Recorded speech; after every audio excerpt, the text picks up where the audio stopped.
Le 14 janvier, c'est la journée mondiale de la logique. Alors, je vous passe la définition de ce terme que vous pourrez trouver dans tous les bons dictionnaires. Moi, j'aimerais vous parler de ce que permet de faire la logique quand elle est utilisée avec conscience dans le champ des relations. Alors, il faut rappeler préalablement que la logique, quand elle est activée, elle permet de donner du sens à la réflexion, du sens à l'expression des idées et du sens à la réception des informations. Donc elle ordonnance, elle répertorie, elle trie, elle classe, bref, elle met de la cohérence parce qu'elle utilise le référentiel de la méthode et de la rationalité. Sans la logique, c'est la bérésina. Et notez bien d'ailleurs que tout ce qui a été inventé, innové, créé et qui perdure a été réalisé logiquement. Sinon, c'est à l'intuition et là, la reproductibilité est moins assurée. Alors, où je veux en venir ? Eh bien, nous avons tous envie de trouver un sens agréable à notre existence, d'être dans des relations apaisées, d'avoir des situations personnelles, sociales, professionnelles, sereines. Et pourtant, parfois, nous nous trouvons en conflit. Il y a quelque chose qui s'est passé qui n'est pas logique, pas rationnel. C'est peut-être notre émotion qui nous a joué en tour en s'emparant des commandes de notre manière d'interagir avec l'autre.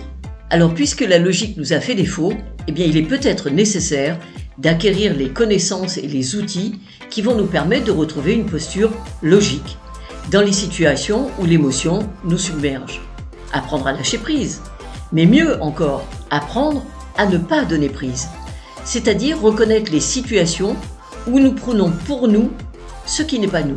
Par exemple, lorsque quelqu'un vous exprime son point de vue et que celui-ci est diamétralement opposé au vôtre, vous pouvez facilement être agacé et tenter à tout prix de le convaincre de son erreur, et parfois même jusqu'à avoir des échanges conflictuels.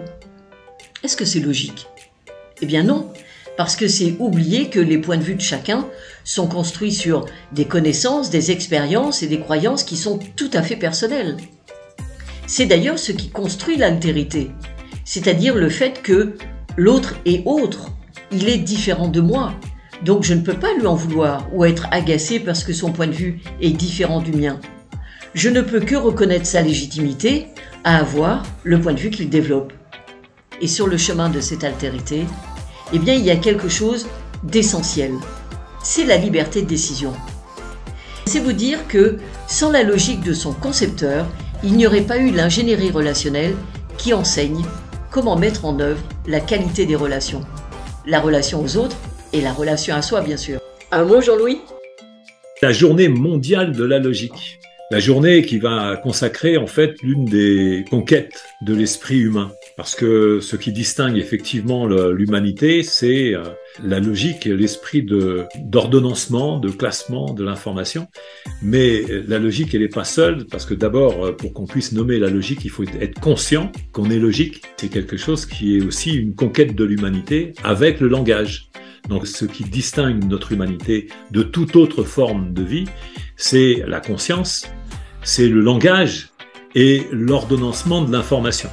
Grâce à la logique, on fait de l'instruction, on transmet, on communique, on évolue. C'est la rationalité qui vient.